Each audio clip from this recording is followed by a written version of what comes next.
সাবিকুন্নাহার সারা madam বলতেছেন? জি। ও আচ্ছা আচ্ছা, আমি আপনাকে ওই যে মেলে আপনাকে এসএমএস করছিলাম। মানে দেখা যায় কি নানানজন নানান ধরনের কমেন্ট করে, তো তো আসলেই যে কোনো একটা বিষয় ক্লিয়ার ভাবে না জেনে কথা বলাও ঠিক হবে না। সেই জন্য দেখলাম যে দেখে আমি আগে ম্যাডামের থেকে শুনবো যে আসলে বিষয়টা কতটুকু সত্য, যেহেতু আপনি ভালো জানেন ওনার বিষয়টা। তো কাইন্ডলি একটু বলবেন যে আসলে এই বিষয়টা কতটুকু সত্য, এটা বা কিভাবে কি হয়েছে একটু যদি বলতেন ভালো হতো। আমি যা সুপ্রিয় দর্শক শ্রোতা, আবু তাহা মোহাম্মদ আদনানের সাবেক স্ত্রী সাবেকুন্নাহার তাকে তালাক দেওয়ার পর আবার পুনরায় তার ভয়ঙ্কর কল রেকর্ড ফাঁস, বিভিন্ন তথ্য তিনি ফাঁস করেছেন। তো চলুন আমরা সেই কল রেকর্ডটি আগে শুনে আসি। সাবিকুন্নাহার সারা ম্যাডাম বলতেছেন? জি। ও আচ্ছা আচ্ছা, আমি আপনাকে ওই যে মেলে আপনাকে এসএমএস করছিলাম। মানে দেখা যায় কি নানানজন নানান ধরনের কমেন্ট করে, তো তো আসলেই যে কোনো একটা বিষয় ক্লিয়ার ভাবে না জেনে কথা বলাও ঠিক হবে না। সেই জন্য দেখলাম যে দেখে আমি আগে ম্যাডামের থেকে শুনবো যে আসলে বিষয়টা কতটুকু সত্য, যেহেতু আপনি ভালো জানেন ওনার বিষয়টা। তো কাইন্ডলি একটু বলবেন যে আসলে এই বিষয়টা কতটুকু সত্য, এটা বা কিভাবে কি হয়েছে একটু যদি বলতেন ভালো হতো। আমি যা বলেছি তা সবই সত্য, এবং তার ওয়াইফের ব্যাপারটা নিয়ে আসলে সবাই সাধারণত হেজিটেশন ফিল করে, তো মনে করে যে বা আমাকে বুলিং করা হচ্ছে এটা বলেই যে আমি তার দ্বিতীয় পক্ষ ইত্যাদি। আসলে দ্বিতীয় পক্ষের বিষয়টা আমার হলো মাদ্রাসা নিয়ে ব্যস্ততা ছিল। আমি মাদ্রাসা আমি ছাড়া আমার পরিচালনা করার কেউ ছিল না তখন। আমি তখন একটা চিন্তা করলাম, আমার ভেতরে সংসার জীবন এর ব্যাপারে একটা তিক্ততা ছিল। আমার ইচ্ছে ছিল না যে আমি কারোর সাথে লাইফ লিড করবো। আমার সম্পর্কে একটু আবার বলি, একটু মনোযোগের সাথে জি শুনেন।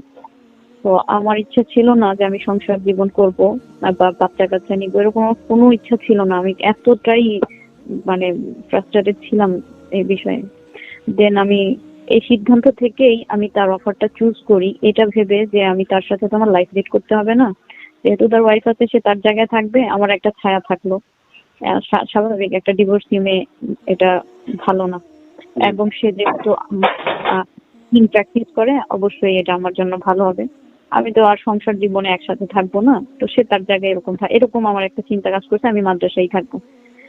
তারপর কিন্তু বিয়ের পরপরই সে আমাকে ফোর্স করা শুরু করে যে তার আমার সাথে থাকবে, আমাকে নিয়ে সে রংপুরে যাওয়ার জন্য ফোর্স করা শুরু করে।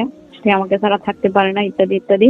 আমাকে তার মানে তার প্রথম পক্ষর সাথে মানে সে কোনোদিনও তার সাথে মন থেকে চলতে পারে না ইত্যাদি। এটা হইতেই পারে, স্বাভাবিক, মানুষের জীবনে হয়, ভালো লাগা খারাপ লাগা থাকতে পারে। তখন আমি বললাম যে দেখো, আমি তো আর এইভাবে বলে তোমার সাথে বিয়ে করি না। যদি আমি সংসারী করতাম তাহলে আমি একটা সিঙ্গেল বা ডিভোর্সি আমার সাথে কুকু মিলে এমন কাউকে বিয়ে করতাম। কিন্তু আমি তো এটা কিভাবে দেখবো যে আমার সামনে দিয়ে তুমি তোমার স্ত্রী বাচ্চা কাচ্চা এদেরকে, সেটা স্বাভাবিক, তাদের হক, এদের সাথে চলবো, আমি তো এটা পারবো না। তখন সে বলল কি যে না, এটা আমি ব্যালেন্স করবো, আমি করবো, তোমাকে কোনো ফেসবুকে দিব না। তো তার প্রেসারে আমি তখন আমার মাদ্রাসা আমার মেজ বোনকে বুঝাই দিই, ও যদিও তখন অত বুঝে না, বুঝিয়ে দিয়ে দেন আমি রংপুরে যাই। যাওয়ার পর আমাকে রংপুরে নেওয়ার পরে তার প্রথম পক্ষ খুবই প্রেসার দেওয়া শুরু করে তাকে আমাকে ছেড়ে দেওয়ার জন্য। যদিও সে শুরুতে ওই যে ফ্যান্টাসি যেটা বললাম না, ফ্যান্টাসির বসে কিছু প্রথম পক্ষ এরকম থাকে যে হাজবেন্ডকে বিয়ে করে, ওই যে হাজবেন্ড সে খুব করে ফোর্স করে বিভিন্ন ইস্যুর কারণে, মনে করে যে আচ্ছা ঠিক আছে করলেই বুঝবে। কিন্তু করার পরে যখন দেখে যে আমি খুব হ্যাপিলি লাইফ লিড করতেছি তার সাথে, বা সে আমার সাথে সুখী, তখন সে খুব কান্নাকাটি শুরু করে এবং ফোর্স করা শুরু করে যেন আমাকে ছেড়ে দেয়। সে এই ফোর্সটা করে, সে বারবার মেসেজ করতে থাকে, এই ফোর্স করতে থাকে। আদনান সাহেব পেরেশানির মধ্যে থাকে। প্রথম একটা বছর তার প্রথম পক্ষকে নিয়ে সে খুব পেরেশানি উঠায়। এই কথাটা আমি মিস করে ফেলছি গতকালকে সাগর ভাইকে দেওয়া যে ইন্টারভিউ ছিল এর মধ্যে। জি জি। তো এই পেরেশানির সময়ই সে কি করে জানেন, সে একেবারে আমার দিকে ডাইভার্ট হয়ে যায়। মানে এই পেরেশানির সময় সে সম্পূর্ণ আমাকে বেছে নেয়। সে যখন তাকে এভাবে বলতেছে আমাকে ছেড়ে দেওয়ার জন্য বা একদিক বেছে নেওয়ার জন্য, তখন আদনান সাহেব আমাকে বেছে নেয়। আমাকে বেছে নিয়ে সে রংপুর ছেড়ে একেবারে ঢাকায় চলে আসে। ঢাকায় এসে আমার সাথে সেটেল হয়। আপনি তো ঢাকায় এই হলো থাকতেন আমার। সময়, না? হ্যাঁ, আমি আগেও ঢাকায় থাকতাম, মাঝখানে কিছুদিন ওই যে রংপুর বললাম না, এই যে থাকলাম জি জি। 1 বছরের মতো। তখন এই যে তার প্রথম পক্ষের এই পেরেশানির কারণে সে আবার আমাকে নিয়ে ঢাকায় চলে আসে, ঢাকায় সেটেল হয়, সে আমার মুখী হয়ে যায়। তখন সে প্রথম পক্ষ নিজের মতো করে থাকা শুরু করে। আদনান সাহেব ওই যে যেহেতু বেবি আছে, খরচ টরচ দেওয়া শুরু করে। এবার তাদের সাথে কোনো তেমন আর বন্ডিংও ছিল না, সম্পর্কও ছিল না। হঠাৎ করে তিনি যখন নাকি এই যে মেয়েদের সাথে ইনভলভ হওয়া শুরু করলেন, তখন সে এটাকে একটা ট্রাম্প কার্ড হিসেবে ব্যবহার করা শুরু করলেন তার প্রথম পক্ষকে, যে সে তার প্রথম পক্ষের সাথে চলবে। এটা বললেই যেহেতু জানে যে মানে এতদিন আমার সাথে সব চলছে, সব করছে, আমি হয়তো একটু মন খারাপ করতে পারি, এবং সেটাকে সে ইস্যু করে তার সামনের পথটা আরো সুগম হবে, এভাবে সে আর কি আমার সাথে ঝামেলা করা শুরু করে। তখন সে বলে যে আমি প্রথম পক্ষকে তার হক আদায় করতে দেই না। এই কথা বলে সে মানুষকে বা আশপাশের মানুষকে, বিশেষ করে ওলামায়ে কেরাম যারা মোটামুটি আমাদের এই পারিবারিক ঝামেলাগুলো সম্পর্কে জানে, তাদেরকে বলা শুরু করে, তার আশপাশের অ্যাডমিন এদেরকে বলা শুরু করে তাদেরকে তার ফেভারে নেওয়ার জন্য। ফেসবুকে তো ওটাই পোস্ট করতে দেখলাম যে আপনি নাকি মানে সাবেক যে হ্যাঁ, ওয়াইফ ছিল নাকি হ্যাঁ, এটা বলা শুরু করে। কিন্তু আমি আপনাকে সিকোয়েন্সটা বললাম, বুঝেছেন কি কোথা থেকে কি হয়েছে? এটাই হলো ধারাবাহিকতা। আপনি যদি পারেন, আপনার কাছে আমার অনুরোধ থাকবে এই জিনিসটা একটু তুলে ধরবেন, এই বিষয়টা একটু তুলে ধরবেন। তারপরে আপনি আমার কাছে এখন প্রশ্ন রাখতে পারেন যে কোন কোন জিনিসগুলো আপনার এখন জানা আমি একটু এখন। জানতে চাচ্ছি সেটা হলো ওই যে সিসিটিভির যে বিষয়টি, ওটা আসলেই কি মানে ওই কোনো মেয়ের সাথে ওনার মানে রিলেশন নিয়ে নাকি মানে না, হ্যাঁ, হ্যাঁ, ওই ফুটেজে সবার শেষে যে এটা একটা বসেছিল মেয়ে না, দেখলাম জি। হ্যাঁ, কালারিং বোরখা পরা মুখ খোলা যে মেয়েটা, এই মেয়েটাই হলো এয়ার হোস্টেস এবং এই মেয়েটাই তার 15 বছর আগের প্রেমিকা। কেন এত কিছু হয়ে যাচ্ছে, ইনভেস্টিগেট এটা করা যায় না? অবশ্যই যায়, যায়। আমার কথা সত্যতা প্রমাণ করা যায়। এবং এই মেয়েটার সাথে সে দিনরাত কথা বলে, ফোনে চ্যাট করে অনেক দিন ধরে। আপনার সাথে আপনার সামনে থেকে কথা বলে না? আমার সামনে যখন নাকি আমার কাছে প্রকাশ পেয়ে গেছে, তারপরে আমার সামনেই করা শুরু করছে। আচ্ছা। একটা বিষয় আছে না যে মানে ভয় ভেঙে গেলে যেটা করে, তখন আমি কোণঠাসা হয়ে যাই, তখন আমি মায়ুস হয়ে যাই। কখনো বলি যে আচ্ছা ঠিক আছে করো, কখনো আবার খারাপ লাগলে তখন আবার বলতেছি না আমি পারবো না। এই একটা অবস্থার মধ্যে দিয়েও আমি লাস্ট পুরো 10টা দিন কাটাইছি। তারপরে আমি গিয়ে না ওই পোস্টটা করে ফেলছিলাম। আমার দ্বারা কিছু ভুল বিচ্যুতি হয়ে গেছে আমার অবস্থান থেকে, এটাও আমি স্বীকার করি। গুনাহ করে ফেলছি। যেমন আমি পারিবারিক বিষয়টা এভাবে পাবলিকলি বলা হয়, এটা গুনাহ, এটা গুনাহ।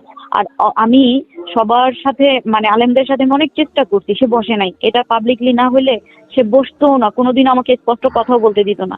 যখন আমি আলেমদের সাথে কথা বলার জন্য ট্রাই করছি বা এভাবে তারা শিডিউল দিতে, সে কি করে জানেন? তখন আমার সাথে খুব ভালো ব্যবহার করে। আমার সাথে ভালো ব্যবহার করলে আমার তো দুর্বলতা আছেই, আমাকে তখন আর আমি আর সত্যটা তখন বলতে পারি না। এর আগেও একবার আমি মার্কাজউদ্দৌর হযরতের কাছে তার সাথে গেছি, হযরত আমাকে বারবার বলছেন আপনি কি কিছু বলতে চান, আপনি কি কিছু বলতে চান। এটা হলো আরো 1 বছর আগের কথা। আমি না তখন বলতে পারিনি, কারণ তার সাথে আমার সুসম্পর্ক। সে আমাকে হযরতদের কাছে নিয়ে যায়, খুব ভালো ব্যবহার করে, আমি যেন স্পষ্ট কথা বলতে না পারি। তখন কারণ আমার ভিতরে ভয় থাকে বাসায় এসে মারধর করবে, ঝামেলা করবে, এর চেয়ে ভালো আচ্ছা থাক, চুপ থাকি।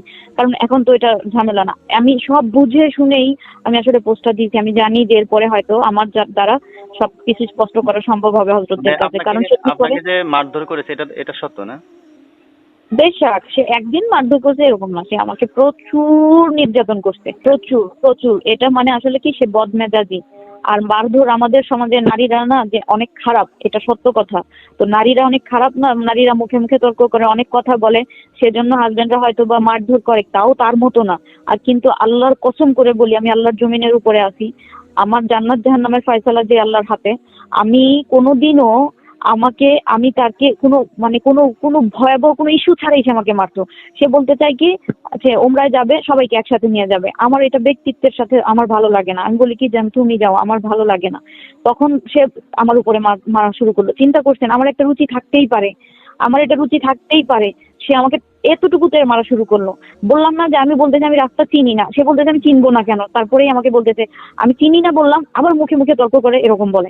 চিনি না বললাম, আমি বললাম এটা মুখে মুখে তর্ক, তখন বলে বেয়াদব। বুঝতে পারছেন, মানে কোনো কথাই বলা যাবে না।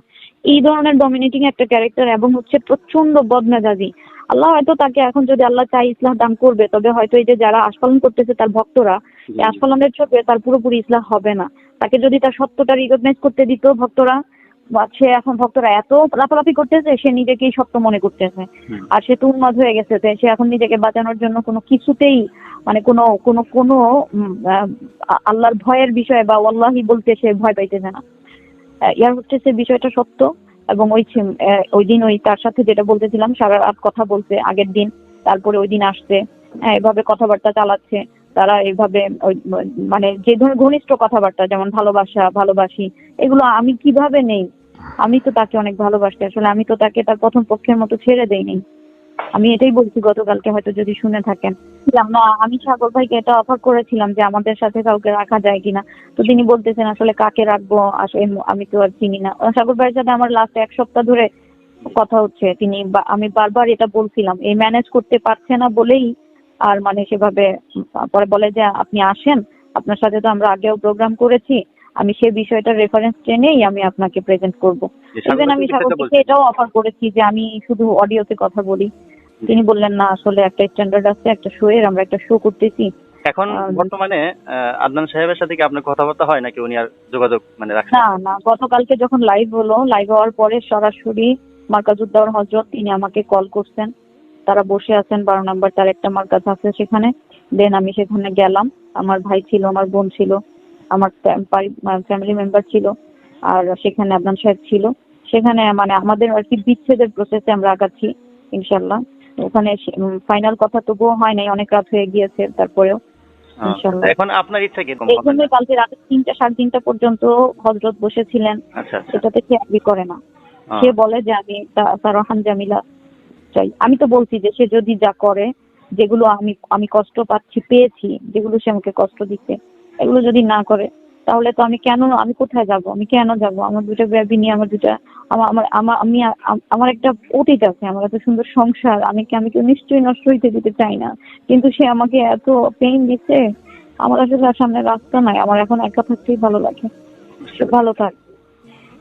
এখন উনি কি চায়? উনি কি আপনাকে ডিভোর্স দিতে চাচ্ছেন নাকি? এটা কি কিরকম? হ্যাঁ, উনি এটাই বলছে যে আমার সিদ্ধান্ত এটা যে আমি তাকে রাখবো না। বুঝতে পারছি। তখন না, তো সমস্যা দেখেন, আমি আপনাকে বলি, সে যে আমাকে এত টর্চার করছে, আমি তো কোনোদিনও বলি নাই, জানতেও দেই নাই, কখনো বলি নাই। এটা তো আমার জীবনে আজকে 5 বছর ধরে ঘটতেছে। কিন্তু এখন কেন আমি আউটবাস্ট হয়ে গেছি, আমি নীরব থাকতে থাকতে আউটবাস্ট হয়ে গেছি। কারণ কি, একটা মেয়ে একদিক সামলাইতে পারে, 10টা দিক না। আর এটা আছে, আমাকে এভাবে নির্যাতন করে, আমি এটা মানতেছি, তার সব ওজোর মানতেছি, সব অভিমান মানতেছি, সব নির্যাতন মানতেছি। কিন্তু যখন নাকি সে আবার নারী সংক্রান্ত বিষয় দিয়েও আমাকে আরো টর্চার করা শুরু করছে, আমি আর পারতেছি না, আমি আর পারি নাই। আমি নিজেও আর চাই না। হাজার কথার এক কথায় বলা যায়, সাবেকুন নাহার সে এই বর্তমান যুগের একজন নেককার স্বামীকে এরকম ভাবে হারালেন। বাস্তবতায় তার যদি ইসলামিক কোনো জ্ঞান থাকতো, তাহলে এরকম একজন পরহেজগার ইসলামিক স্কলার স্বামীকে তিনি হারাতেন না। এই বাংলাদেশের যত তার ভক্ত রয়েছে, প্রত্যেককেই কষ্ট পেয়েছেন, বুকে আঘাত পেয়েছেন। আর তাদের এইরকম বিচ্ছেদের কারণে যারা অমুসলিম, ইসলামের শত্রু রয়েছে এবং ইসলামের বিতর্কিত সৃষ্টি করার বিশাল অপকৌশল নিচ্ছে। ইতিমধ্যে আমরা দেখেছি নাস্তিকেরা বিভিন্ন টোল করেছে, কথা বলেছে আবু তাহা মোহাম্মদ আদনানকে নিয়ে, শাইখ আহমদুল্লাহকে নিয়ে। কেন? যে এই সমস্ত ইসলামিক ব্যক্তিদেরকে যদি বিতর্কিত করা যায়, ইসলাম বিতর্কিত হয়ে যাবে। তবে আমরা গুজবে কান না দিয়ে যেহেতু সঠিকটি জানলাম, আবু তাহা মোহাম্মদ আদনান সত্যি তিনি ধৈর্যের উপর রয়েছেন এবং ধৈর্যের পরিচয় দিয়েছেন। আল্লাহ পাক তিনাকে হেফাজত করুন। আমিন। সকলে ভালো থাকবেন। আসসালামু আলাইকুম ওয়া রাহমাতুল্লাহি ওয়া বারাকাতুহু।